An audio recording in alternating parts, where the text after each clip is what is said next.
بتبدأ حكايتنا مع هاندا اللي بنعرف ان هو طالب ثانوي في سنة تانية، وبيعرف يرسم كمان بخط حلو، وبيكون اشهر طالب في المدرسة، وبيكون مظهره حلو، والطلاب طبعا كلها بيكون معجبة بيه. لكن بسبب سوء التفاهم وهندسة بيعتبر معاملة الناس الحلوة كأنها تنمر يعني، وده بيخليه ياخد جنب لوحده كده وينعزل عن باقي زمايله. المهم ان هو بيجي في يوم بيلاقي رسالة في خزانته، وبسبب تجاربه السيئة بيفتكرها رسالة تهديد، وبعد شوية تفكير بيقرر ان هو يرميها في الزبالة. ولكن بعد ما بيرميها بيكتشف ان في بنت اسمها مايكو هي اللي بعتت له الرسالة، واول ما بتشوفه هو بيرميها صاحبتها بتطلب منه ان هو يعتذر لها، وجيرو بتقول له ان مايكو كانت بتعاني وهي بتكتب له الرسالة ديت طول الليل. فهاندا بيعتذر لمايكو وبيقول لها هو انت كنت كاتبة ايه جوه الرسالة ديت. المهم ان هي بتطلب منه ان هو يقابلها ورا سور المدرسة. فهاندا طبعا بيبدأ ان هو يفكر ويفتكر انهم هيتنمروا عليه، وبيكون خايف منهم جدا. المهم ان جيوري بتبدأ تبص عليه كده، هو طبعا بيكون مرعوب منها جدا. المهم ان هو بيكون عاوز يبعت رسالة للبنت لكنه مش بيكون عارف اسمها، لكنه بيقرر ان هو يبعت رسالة لجيوري. المهم ان في اللحظة دي المدرس بيطلب منه ان هو يحل مسألة رياضيات كده على السبورة، وهو طبعا بيحلها بكل سهولة. المهم ان جيوري بتكون متضايقة من هاندا علشان على طول بيكون باصص لها، وجيوري بتكون معجبة بهاندا بس في السر يعني، وهي طبعا بتكون عاوزة تعترف له بحبها بعد ما اداها رسالة بخط جميل. وجيوري طبعا بتكون فاكرة ان هاندا بيعترف لها بحبه، ولكنها بتحس بالذنب انها ممكن تكون بتخون صاحبتها مايكو. المهم ان في الغدا جيوري بتتضايق من مايكو علشان بتقول لها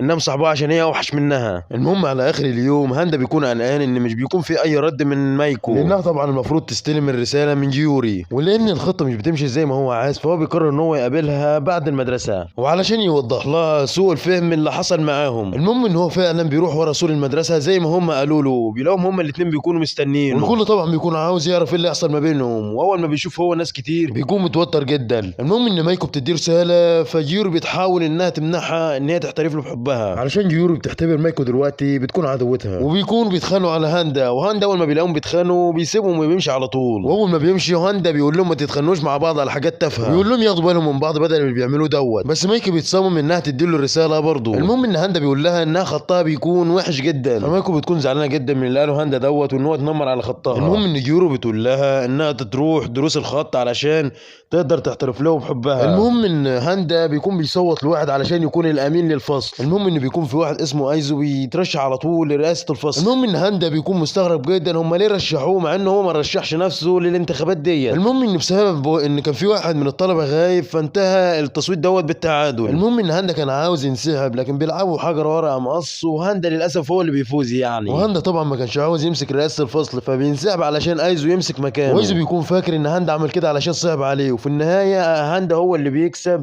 في رئاسة الفصل. وايزو بيكون نائب الرئيس وبيوعد ان هو يساعده على قد ما يقدر. وبعد كده بنشوف طالب اسمه ناكايدو وبيكون شغال كعارض ازياء، والطالب دوت بيكون مشهور جدا، لكن اول ما بيزامل هاندا بشهرته بتقول يعني بالنسبة لهاندا، وهو طبعا مش بيقبل ان هو يكون اقل من هاندا، فبيقرر ان هو يمشي وراه علشان يعرف ايه هي سر شهرته. لكن مع الوقت بيفقد اثره وبيفضل يدور عليه لحد ما هدومه بتتوسخ. المهم ان بعد شويه بيشوف هاندا وهو داخل مكان للادوات الترفيهيه، وطبعا علشان ما فيش وكاله توظف هاندا فهو بيحاول انهم يمنعوه ان هم يشوفوه. ولكن بعد التعب ده كله على طول هم بيشوفوا هاندا ويطلبوا منه ان هو يلبس ماركه من بتاعتهم. المهم ان هاندا بيرفض طلبهم وبيحط الهدوم على نيكايدو. المهم ان في الوقت دوت نيكايدو بيلاحظ ان هاندا بيكون شخص طيب جدا، وهو ده اللي مخليه مشهور، ومن ساعتها نيكايدو مش بيهتم للشهره وبيختار ان هو يتقبل نفسه بعد ما اتطرد من الوكاله. المهم ان بعد كام يوم بيطلب من هاندا ان هو يلخص لطالب اسمه كاسكوي، لان الطالب دوت طبعا بيغيب اغلب الوقت، وكرئيس الفصل لازم يهتم بالفصل كله. وفي الاول طبعا بيكون مكسل ان هو يروح لتاستو، لكن في النهايه بيروح وبيفضل ان هو يرن الجرس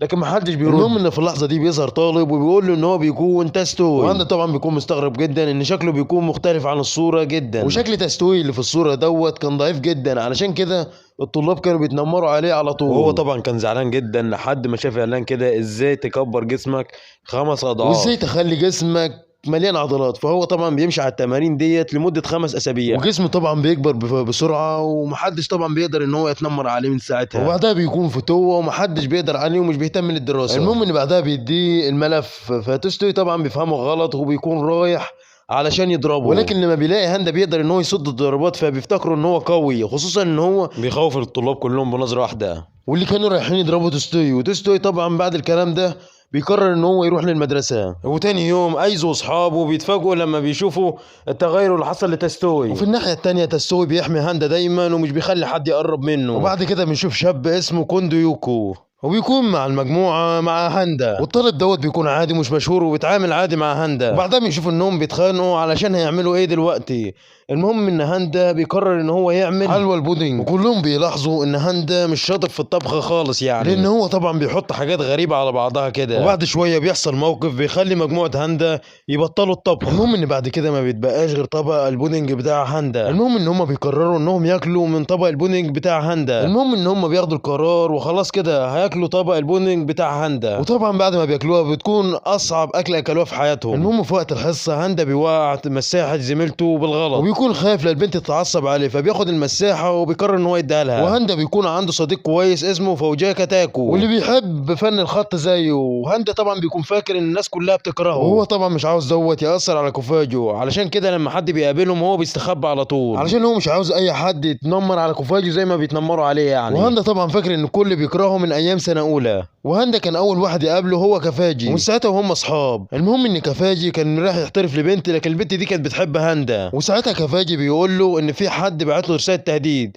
وعلشان هو طبعا غلبان فبيخاف، ومن ساعتها هو بيخاف من اي حد يبعت له رسائل، وبيكون مقتنع ان الناس بتبص له باحتقار في اي مكان بيكون فيه، مع ان العكس الناس بتكون معجبه بيه جدا. وكافوجي طبعا بيحاول ان هو يقول له الحقيقه، لكن مش بيلاقي اي فرصه عشان يقول له. المهم ان هانز واصحابه يسمعوا اشاعات ان هاندا بيبيع شعر في الحديقه، ويكونوا عارفين ان هاندا مستحيل يعمل كده. وهانز والباقيين بيروحوا الحديقه علشان يفهموا اللي بيحصل، وهناك بيقابلوا واحد عامل نفسه هاندا، بس تستوي وديكايدو ما بيصدقوش، وبيطلبوا منه تفسير وبيبداوا يضربوا فيه. المهم ان الواد ده بعدها بيعترف ان اسمه هاناداكي، ويكون معجب كبير لهاندا. المهم ان هم بيطلبوا منه ان هو يعتذر لهاندا على اللي هو عمله دوت، ولكن لما بيدوروا على هاندا في كل مكان مش بيلاقوه، ولكن بيلاقوا كتابه هنادا اللي هاندا بيصححها. ولما هنادا بيشوف الكلام دوت بيتاثر جدا وبيعتذر منهم، وبعد كده يعني هيكون على طبيعته. وبعد كده بيكون في بنتين بيتفاجئوا ان هاندا بيكون واقف مع ست جميله، وبيصوروه وبينشروه على مواقع التواصل. وبعد كده هاندا بيتفاجئ بالكتابه المكتوبه على الترابيزه بتاعته، وبتكون رساله تهديد ومحدش فاهم مين اللي كتب الرساله ديت. وبعد كده الكل بيكون متفاجئ ان ميوكو بتكون واقفه فوق السطح وبتكون عاوزه تنط. ميوكو طبعا بتكون واقعه في حب هاندا من ساعه ما رجع لها الممسحه بتاعتها، وبتكون مصدومه من ساعه ما عرفت بعلاقه هاندا مع ست الجميله. وهاندا طبعا مش بيكون عارف ايه اللي بيحصل فوق، فبيبدل الترابيزه المكتوب عليها بترابيزه تانية. وميوكو لما بتشوف هاندا بيكلم نفسه فبتفتكر ان هو بيكلمها هي، فميوكو بترجع في كلامها مش بتنط فوق المبنى. المهم ان بعدها بتقابل الست الجميله اللي طلع عليها اشاعات انها حبيبه هاندا، وفي النهايه الست دي بتطلع ام هاندا. والمدرسه كانت قايله لام هاندا ان هو بيواجه صعوبه في الاندماج مع اصحابه، علشان كده بيقترحوا ان هاندا يندمج مع اصحابه. وتاني يوم بيعمل بنصيحه المدرسه بتاعته، ولكن زمايله مش بيفهموه. وفي الناحيه التانيه كوندو علشان بيتعامل معاه عادي من زمان فهو بيرد عليه رد عادي، فهاندا بيفكر ان هو يتحسن ويقدر يتواصل كويس مع زمايله. وبعدها بنشوف رئيسه اتحاد الطلبه واللي اسمها سياكو، وهي بتكون مشهوره جدا، وبيكونوا واخدين عنها فكره انها قويه جدا علشان اللبس اللي هي لابساه اللي شبه لبس الشباب، وبتكون مهتمه بحاله البنات اكتر من الولاد، علشان كده ما بتحبش هاندا بسبب شهرته. وسواكو بتحاول تعمل اي حاجه علشان تهنيه، لدرجه انها بتحاول تخليه يلبس لبس بنات. المهم ان هاندا بياخد بعضه وبيطلع يجري، لكنهم مش بيحلوه وبيجروا وراه لحد ما بيزنقوه. المهم ان بعدها كلهم بيقعوا فوق بعض وسواكو بتقع فوق هاندا. المهم ان في الوقت اللي هاندا كان مغمى عليه فيه صحاب سواكو قالوا لها ان هاندا ضحى بنفسه علشان هي ما تتاذيش، وسواكو اول ما بتسمع الكلام دوت بتكون حاسه بالذنب، وكانت بتكره الرجاله علشان بيستهونوا بيها. دلوقتي بتحترم هاندا علشان انقذها.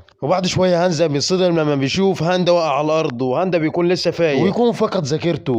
وتاني يوم في المدرسة الطلبة بيكونوا بيستعدوا علشان الامتحان، ولما تستوي ونكادو بيتكلموا عن الامتحان بيتفاجئوا ان هاندا بيسلم عليهم بطريقة كويسة، وبيعرفوا ان هاندا مش في حالته الطبيعية. فنكادو وتستوي بيستنتجوا ان في حاجة حصلت له، ويزو بيقول لهم ان هاندا عنده فقدان في الذاكرة، وعلى حسب كلام الدكتور فذاكرته هترجع له قريب يعني. واصحاب هاندا في الناحيه التانيه بيستغربوا من تغيير هاندا لدرجه انهم بيفكروها نادا الولد المزيف، ولكن ايزاوا وباقي اصحابه بيحاولوا انهم يساعدوه علشان يستعيد ذاكرته، وبيخططوا كمان انهم يخبطوه بحاجه على دماغه علشان يرجع لطبيعته. المهم ان هو واقف على السلالم هاندا بيحس بوجع في دماغه، واخيرا بيكون بيستعيد في ذاكرته، لكن في اللحظه ديت هانزا وباقي اصحابه بيزقوه من على السلم، فهاندا بيرجع لطبيعته وبيقتنع ان الكل بيكون بيكرهه، وحالته بتسوء اكتر وبيكون كئيب اكتر من الاول، وده بيخلي الناس تخاف منه اكتر. وبعد كام يوم كافوجي بيقترح على هاندا انهم يروحوا يلعبوا بعد المدرسه، وهاندا بيوافق، لكن لما بيروح بيلبس لبس غريب علشان كافوجي ما يدخلش في مشاكل مع الناس بسببه. وبيعرف ان كافوجي كمان عزم واحد من صحابه، واحد اسمه هاسيجاوا، علشان يلعب معاهم. وهاسيجاوا بيكون شخص لطيف وبيتعرف على هاندا على طول، بيعرف على نفسه وبيكون ضيف هانزو. وبعد كده هاسيجاوا بيقول لهم يلا نخش نلعب، ونشوف هاندا ما بيكونش بيعرف يلعب اي حاجه، لكن هاسيجاوا بيكون بيعرف يلعب كره السله. معاه.